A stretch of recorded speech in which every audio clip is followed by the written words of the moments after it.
আমি মাছটা সাজিয়ে নিয়েছি, পরিবেশন করেছি। দেখতেই পাচ্ছেন আপনারা কতটা সুন্দর হয়েছে আমার মাছটা রান্না। কি চমৎকার একটা কালার এসছে। তো এভাবে আর কি রুই মাছ মাখা রান্না করলাম। তো এরকম সহজ রান্না পেতে চাইলে আমার চ্যানেলটি সাবস্ক্রাইব করুন এবং শেয়ার করে দিন।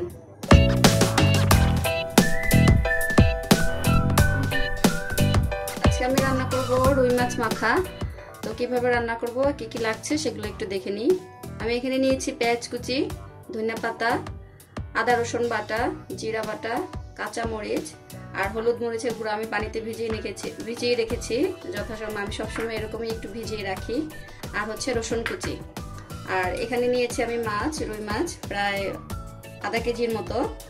তো এখন আমি এই মশলাগুলো সব একসাথে মাছের ভিতরে দিয়ে মাখাবো।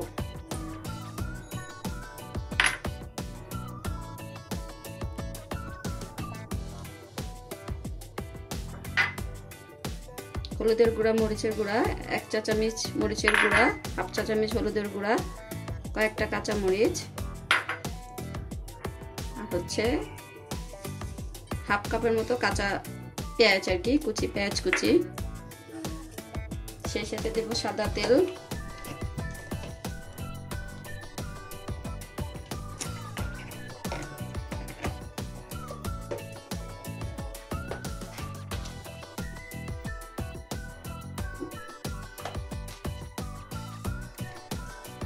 দিয়ে নেব লবণ স্বাদ মতো।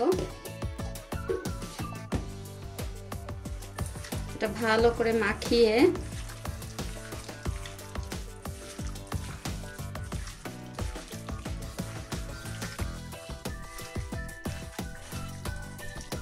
রেস্টে রেখে দেব 10 মিনিটের মতো।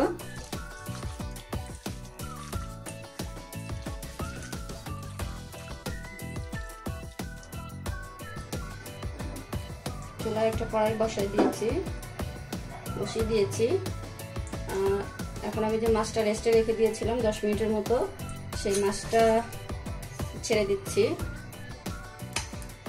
কড়াইতে তেল দিয়ে দিয়েছি, সাদা তেল।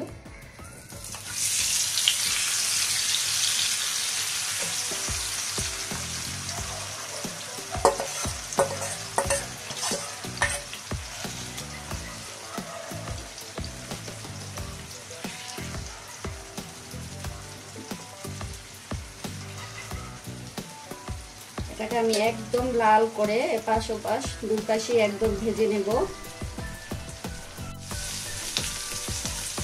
মাছগুলো আবার উঠিয়ে দেব। আর একটা কথা বলা হয়নি, মাছগুলো কিন্তু একদম ছোট ছোট করে টুকরা করে নিয়েছি, যাতে মশলাটা খুব ভালো করে ভিতরে ঢুকে।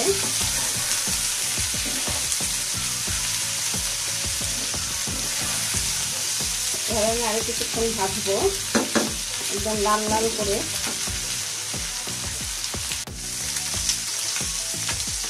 তো মাছগুলো ভাজা প্রায় হয়ে গেছে, দেখতেই পাচ্ছেন একদম লাল লাল হয়ে গেছে, পেঁয়াজগুলো ভেজে একদম লাল হয়ে গেছে।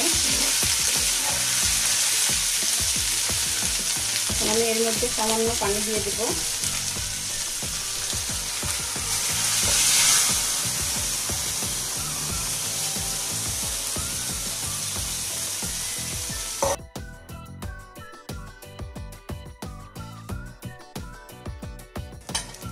এভাবে রান্না করে নেব প্রায় 15 মিনিট।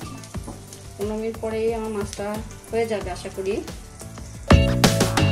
15 মিনিট পরে ফিরে এলাম। 15 মিনিট পরে আমার মাছটা হয়ে গেছে প্রায়। অফিস কিনে আমি 2-1 বার একটু নাড়া দিয়ে দিয়েছিলাম এভাবে আস্তে করে। এখন দিয়ে দেবো একটু ধনিয়া পাতা,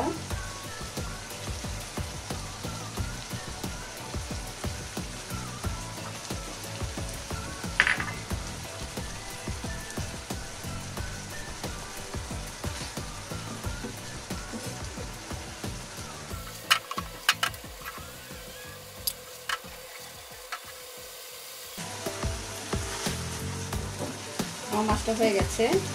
এখন চুলাটা বন্ধ করে দিই।